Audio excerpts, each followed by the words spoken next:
हमारे पास में उद्देश्य दिया है भिन्न की समझ। ये जो होल दे रखा है इसके अंदर वर्ताकार और आयताकार आकृति है। इसके अंदर इस आकृति के अंदर क्या क्या बन रहे हैं, भिन्न सामग्री हमको किट उपलब्ध करा दिया है। पहला क्वेश्चन दिया है हमको 1/2 वे 1/3 में से कौन सी भिन्न बड़ी है। तो ये है सबसे पहले 1/2। तो आप देख ये 1/2 है। इस 1/2 की ये स्थिति है।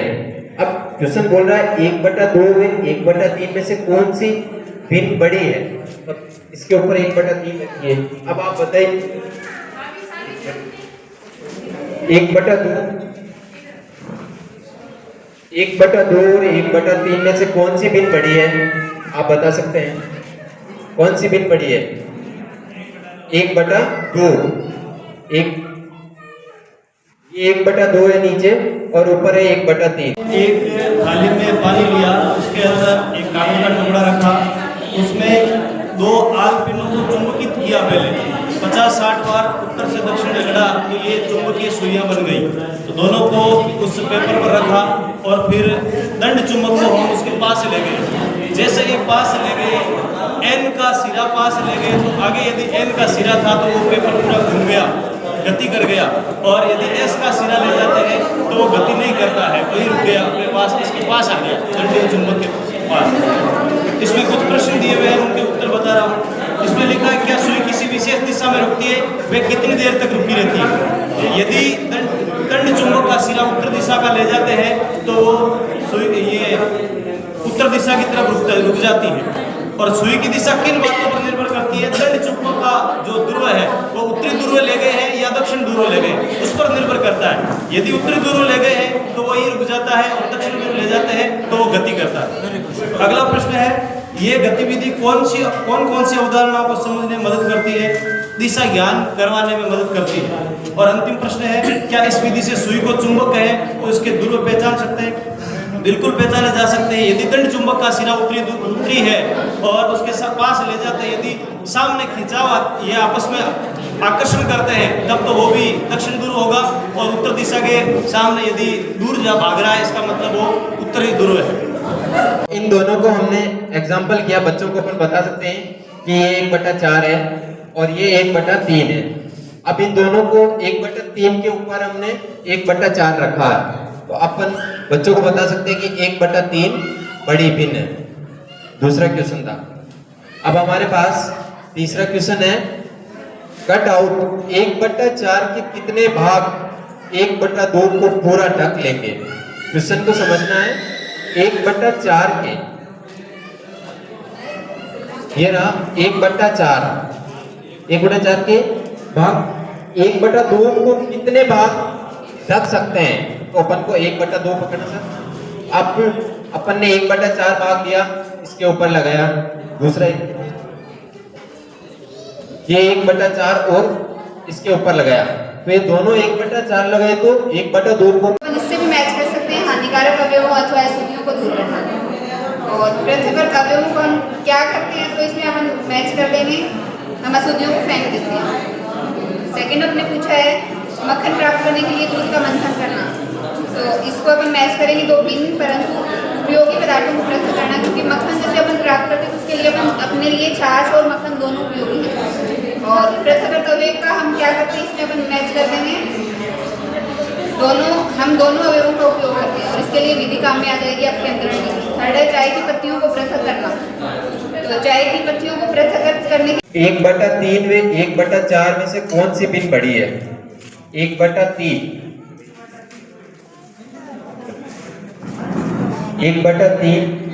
और 1/4 इन दोनों आकृतियों में से पैसों के लालच के अंदर पक्षियों की जो मूल भावना है, जो ममत्व है कि एक दूसरे के पक्षी शाम को आएंगे क्या सोचेंगे।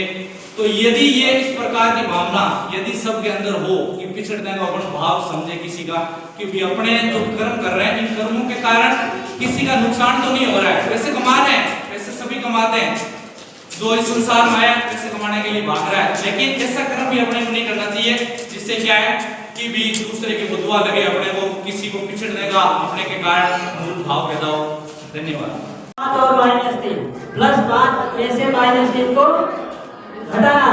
तो सबसे पहले इसमें देखिए +5 पे यहाँ पे रख देते हैं, +5 है, इसमें से -3 करना है तो 1 2 3 यहाँ पे ला करके हम 2 पे रख देते हैं। इसका मतलब हो गया 5 में से 3 घटाएंगे तो 2 आ जाएगा, 5 में से 3 घटाएंगे तो 2 आ जाएगा। तो इसका उत्तर हो जाएगा।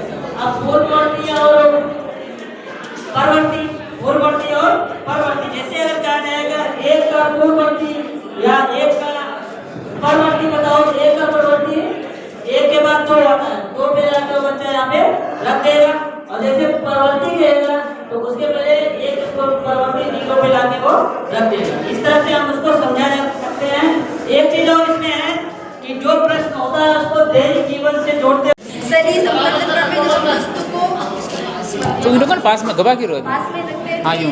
इसका समान प्रतिबिंब बनता है। जैसे जैसे वस्तु की दूरी बढ़ाते जाएंगे प्रतिबिंब से, तो ये दूरी प्रतिबिंब की दूरी बढ़ती जाएगी। फिर कितना टाइम क्या बचे? जितना फ्री करे जल्दी तो फ्री कर देंगे। 4 बजने वाली अगला 4 इसके साथ छोटी सी चेन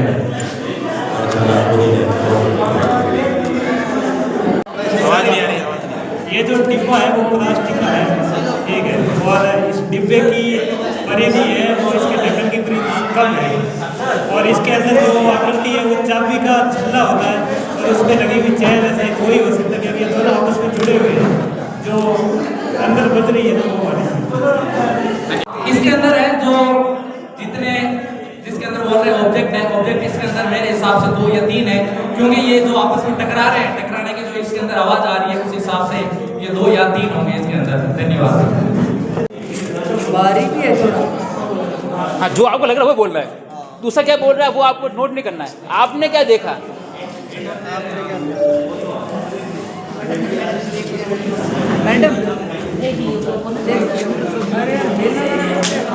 बैटरी या सेल हो गया, ठीक है, मतलब बैटरी या सेलों का जो संयोजन होता है उसे बैटरी कहते हैं, और एक विद्युत बल्ब हो गया।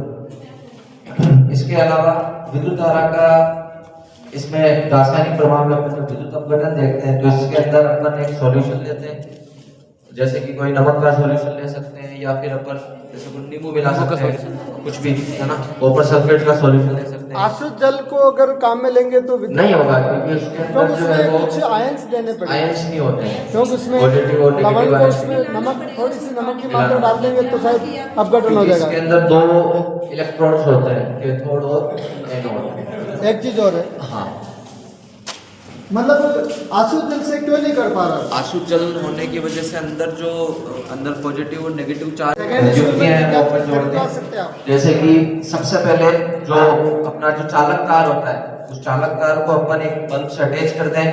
बल्ब से अटैच करने के बाद अपन एक कुंजी के द्वारा उसको जोड़ते हैं, और फिर एक बैटरी के द्वारा जो है वो सप्लाई लेने के लिए अपन बैटरी से जोड़ते हैं। तो जब अपन इसको इस परिपथ को अपन पूरा करते हैं, तो अपन को पता है जैसे विद्युत परिपथ पूरा होता है तो उस विद्युत परिपथ के अंदर विद्युत धारा प्रवाहित होती है, लेकिन क्योंकि ये वर्क नहीं कर रहा है, इसमें किसी युक्ति के अंदर यहाँ पर कोई मिस्टेक है, इसी वजह से ये चल नहीं रहा है, ये चल नहीं रहा है सर। चिपकते हैं कुछ इस तरीके से। सही से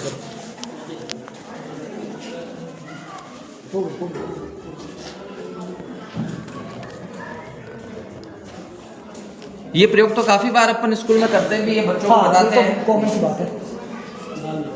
हम देखेंगे कि यहाँ हमारे पास कुछ धातुएं हैं जो विद्युत की सूचना के रूप में काम कर रही है। इसका मुख्य कारण है कि भाई धातुओं में जो इलेक्ट्रॉन होता है वो परमाणु से अंदर नहीं होता है, उसमें मुक्त इलेक्ट्रॉन होता है, और उस मुक्त इलेक्ट्रॉन के कारण धातुएं विद्युत का प्रभाव उसमें हो रहा है, वो विद्युत चालक के रूप में काम कर रही है। और यहाँ जैसे तार की सिटी है तो इसमें मुक्त इलेक्ट्रॉन नहीं होने से ये विद्युत का एक चालक के रूप में कार्य कर रही है।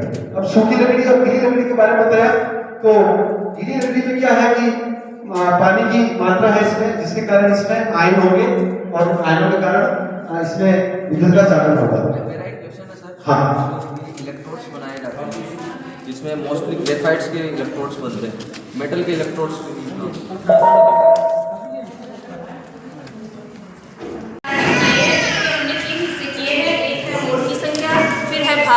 तीसरा है घातांक। ठीक है, पहला जो है हमने इसको अभी मोड़ा नहीं है, तो अभी इसका एक ही भाग है। इस एक भाग को हम लिख सकते हैं 2 की घात 0, जिसका मान में कितना होता है, हमें से एक अब हम इसको एक मोड़ देंगे, मोड़ की संख्या हम 1 करेंगे। जैसे ही इसको मोड़ा, इसके अब 2 भाग होंगे। ठीक है, इस 2 को सही है 2 की घात 1 के रूप में लिख सकते हैं। अब हम इसे 3 बार दो बार मोड़ेंगे। जैसे ही हम इसको मोड़ के खोलेंगे, इसके हम हिस्से हो चुके हैं 4, जिसे हम लिख सकते हैं 2 की घात 2। ठीक है, फिर हम इसे अब मोड़ेंगे 3 बार।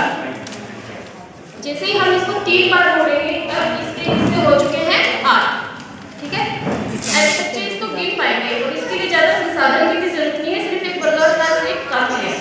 फिर जैसे इसके 8 हिस्से हो गए, इसको हम लिख सकते हैं 2 की घात 3 के रूप में।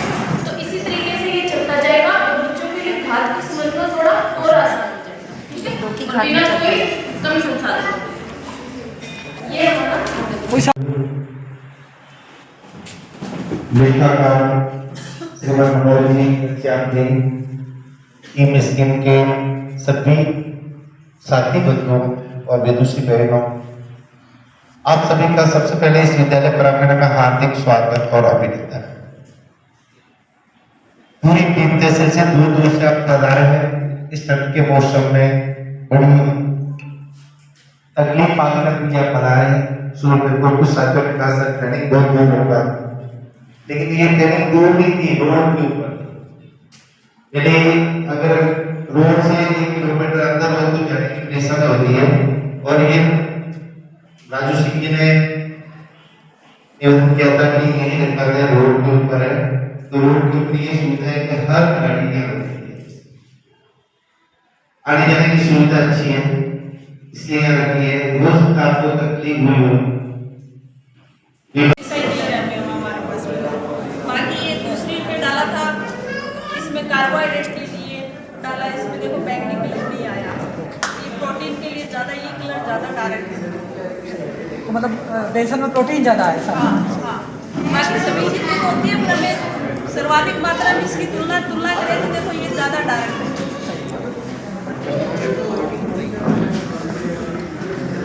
ये दर्शाता है कि इसके अंदर प्रोटीन की मात्रा है। और इसका टेस्ट वसा के लिए आप इसको सैंपल टेस्ट करेंगे तो शीट, कागज की शीट पे ड्रॉप करेंगे। ड्रॉप करने पे हमें इसकी चिकनाई का पता लगेगा। ड्रॉप करने पे डिफरेंट इसके ऊपर कोई वसा इसके साथ नहीं आती। हाँ, लेकिन थोड़ा सा लैब में अगर उसका टेस्ट करेंगे तो इसके अंदर वसा मिलती है, क्योंकि जिस शॉट से हम ब्रेड बना रहे हैं उसके अंदर वसा है। वसा की मात्रा से कुछ कम हो गया, ऐसे जितना हमें बॉडी में चाहिए वैसे मिल जाएगा। ये हमारा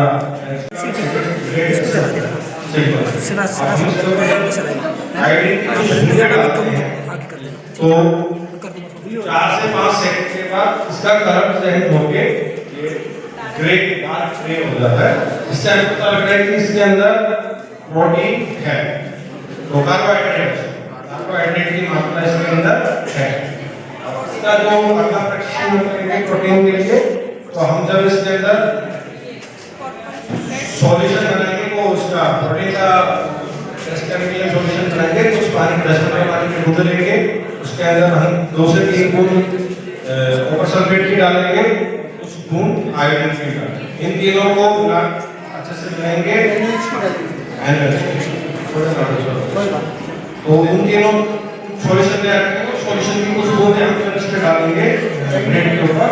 अब ये कुछ 4 से 5 देती है कि भोजन के अंदर जो घटक होते हैं, भोजन के अंदर जो न्यूट्रिशन होते हैं वो क्या क्या होते हैं, तो अगर आप इसको बताना हो या जानना हो उसके बारे में, तो उनका टेस्ट करके कैसे पता लगेगा। तो हमें मिला था कार्बोहाइड्रेट, हमें पता लगा था कार्बोहाइड्रेट का, प्रोटीन का और वसा का। इसके लिए हमने दिया है सोडियम हाइड्रोक्साइड और कॉपर सल्फेट और आयोडीन। इन तीनों रसायन का उपयोग करके हम कार्बोहाइड्रेट का, प्रोटीन का, वसा का टेस्ट करेंगे। इसके लिए हम लेते हैं एक बार ब्रेड का नाम, जैसे कि जानते हैं कि ब्रेड के अंदर कार्बोहाइड्रेट भी होता है और प्रोटीन भी होता है। वसा होता है बहुत मैग्नेटिक टेस्ट कर लेते हैं। तो हमने पहले कार्बोहाइड्रेट का टेस्ट करके स्टीम ट्रेनिंग के दूसरे दिन एक्टिविटी थर्ड। पहले पाचन के बारे में थोड़ा सा समझेंगे। और भोजन के रूप में जो भी हम भोजन के घटक ग्रहण करते हैं, जैसे कार्बोहाइड्रेट है, प्रोटीन है, वसा है, उनका पाचन होता है। पाचन कैसे होगा? इनका ऑक्सीकरण होगा। ऑक्सीजन की उपस्थिति में जो इससे ऊर्जा बनती है और साथ में कार्बन डाइऑक्साइड बनेगी, और वो जो ऊर्जा है हमारे शरीर के अनेक जैविक क्रियाएं होती हैं उनमें काम आती है। और पाचन की शुरुआत जो है वो उससे होगी, जैसे ही हम भोजन ग्रहण करना शुरू करेंगे। मान लीजिए जैसे आपने कोई रोटी खाई तो मुख से ही पाचन प्रारंभ हो जाता है। मुख में जो है कार्बोहाइड्रेट का पाचन प्रारंभ होता है। फिर ये जो पाचन है रश्मि के द्वारा, रश्मि जिसे हम खाद्य रश्मि कहते हैं, रश्मि के द्वारा हमारे आमाशय में पहुंचेगा। रश्मि के द्वारा जैसे हमारे आमाशय में पहुंचेगा, आमाशय के अंदर हाइड्रोक्लोरिक और एंजाइम पाए जाते हैं जो कि भोजन का पाचन करेंगे। आमाशय में पाचन के पश्चात जो बचा हुआ भोजन है वो शुद्रांत यानी छोटी आंत, शुद्रांत यानी छोटी आंत में पहुंचता है। छोटी आंत इसलिए इसे कहा जाता है क्योंकि इसका व्यास है वो कम होता है। हालांकि इसकी लंबाई ज्यादा है, लेकिन इसका व्यास कम होने की वजह से हम इसे छोटी आंत कहते हैं। छोटी आंत में बचा हुआ जो भोजन है इसके अंदर मान लीजिए वसा है, प्रोटीन है, कार्बोहाइड्रेट को बचेगा। मुख्यतः जो छोटी आंत है उसमें वसा का पाचन होता है। यहाँ पे वसा का पायसीकरण होगा। पायसीकरण का मतलब होता है जो वसा की बड़ी बूंदें होती हैं उसको छोटी बूंदों में तोड़ा जाता है और उसे पचाया जाता है। अब वसा के पाचन के लिए क्या होता है कि पास में जो है यकृत है। यकृत हमारे शरीर की सबसे बड़ी ग्रंथि है। यकृत में पित्त का निर्माण होगा। वो पित्त जो है छोटी आंत में भेजा जाएगा। स्टेम ट्रेनिंग का फर्स्ट दिन block beam, science, technology, engineering और मैथमेटिक्स का ये ब्लॉक स्तरीय प्रथम दिवस ब्लॉक बीम।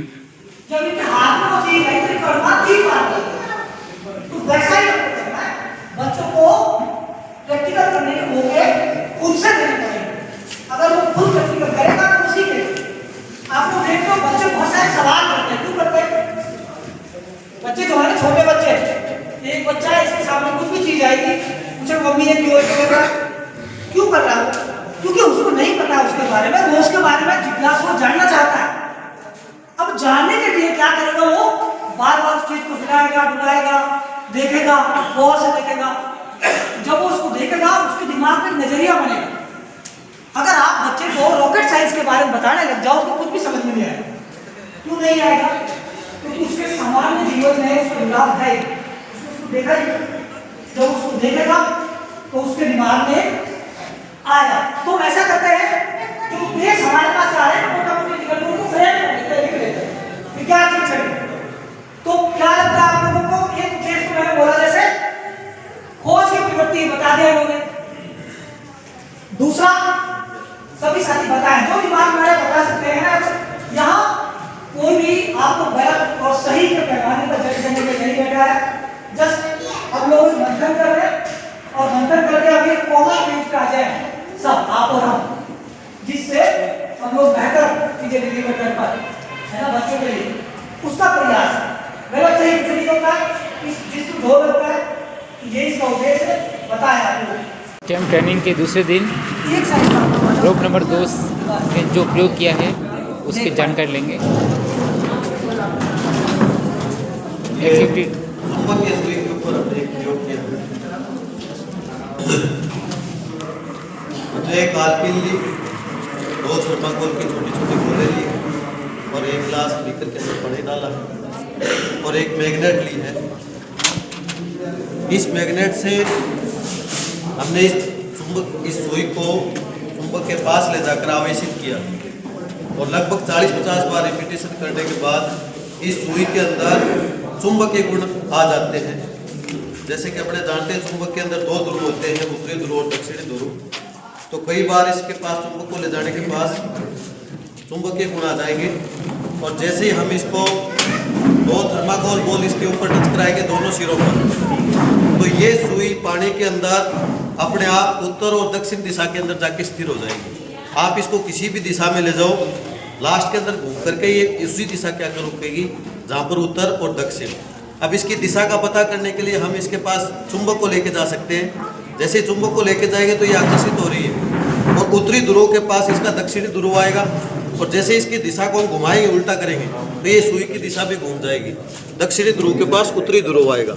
इस प्रकार से हम कह सकते हैं कि कोई भी चुंबक के पास सुई को ले जाने पर या किसी भी धातु को ले जाने पर उसके अंदर चुंबकीय गुण आ जाते हैं और उसकी दिशा के बारे में अपने पता कर सकते हैं, और इसके अंदर उत्तर और दक्षिण दिशा में जाके सुई स्थिर होगी।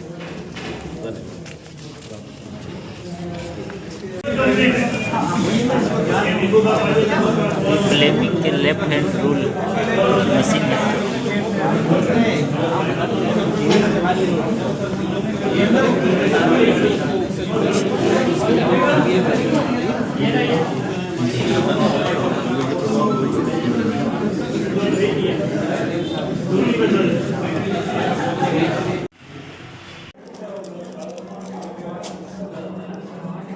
ये देखिए ऊपर की तरफ ही हो रही है, ये रिपेल्ट हो रही है, ऊपर से रिपेल हो रही है। देखिए आप, क्योंकि इसके ऊपर समान आवेश आ चुका है, इस वजह से ये आपस में ये रिपेल हो रही है। ये थोड़ा सा ऊपर, थोड़ा सा जैसे आप खुद फील करेंगे इसको, ये थोड़ा सा धक्का महसूस हो रहा है ऊपर के साइड में।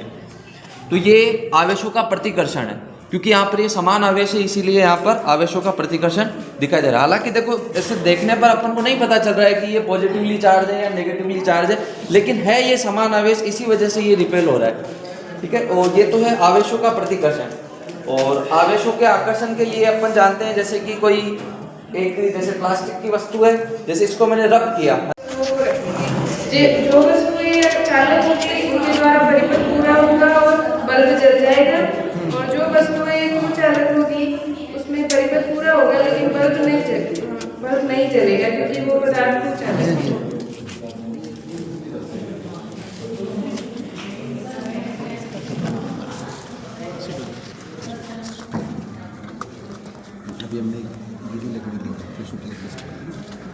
अभी परिपथ में गीली लकड़ी ली है परिपथ को पूरा करने के लिए। चलेगा ये तो सेल ही खराब है ना, सेल या बल्ब के अंदर हो सकता है। ठीक है, अंदर से खोखला हो सकता है क्योंकि अंदर आकृति जो है वो स्थिति हुई सुनाई देती है। सर से हमें काफ़ी अपेक्षा है, तो ज्ञान का खजाना जो है आप शेयर करेंगे। 3 क्वेश्चन है, बाउंड्री फिक्स इसमें भी। देखो सर, इसके अंदर पहली तो इसकी आकृति वर्ताकार सर्किलाकार है, जिसके अंदर अंगूठी टाइप की कुछ हो सकती है। दूसरा, इसके अंदर जो मेटल है, धातु है, वो जैसे सोना गोल्ड जैसी आकृति का तो एक मेटल का हो सकता है। तीसरा ये है कि इसकी जो खनकने की आवाज आ रही है, उस हिसाब से ये लग रहा है कि ये कोई हार्ड बेस का बना हुआ है। धन्यवाद सर।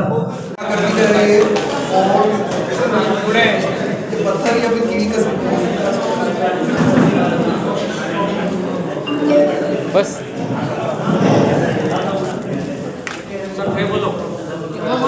मैम लो, आपको क्या फील हुआ? बिल्कुल लग सकता है।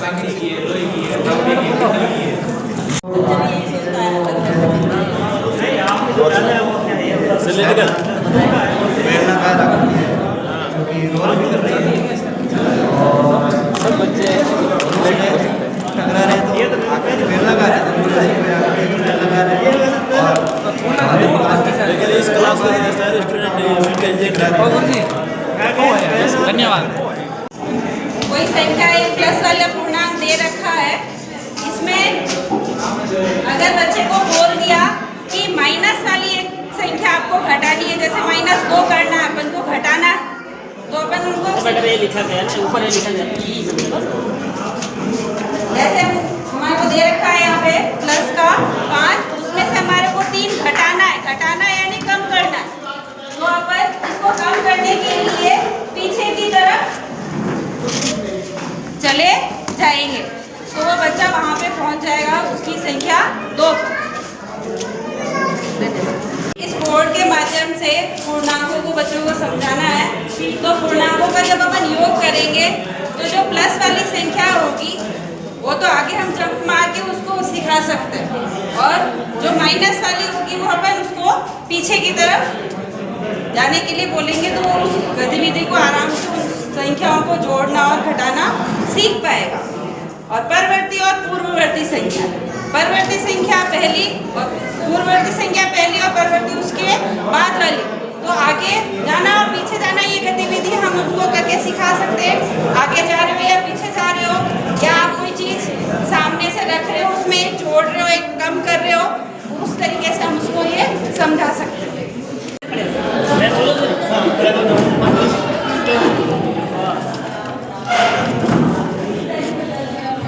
ये सर पाचन तंत्र का चित्र है सर। ये है मुख, मुख के बाद में ये गर्सनी। अच्छा बताओ, वीडियो में यार हंसना नहीं तो बना रहा है।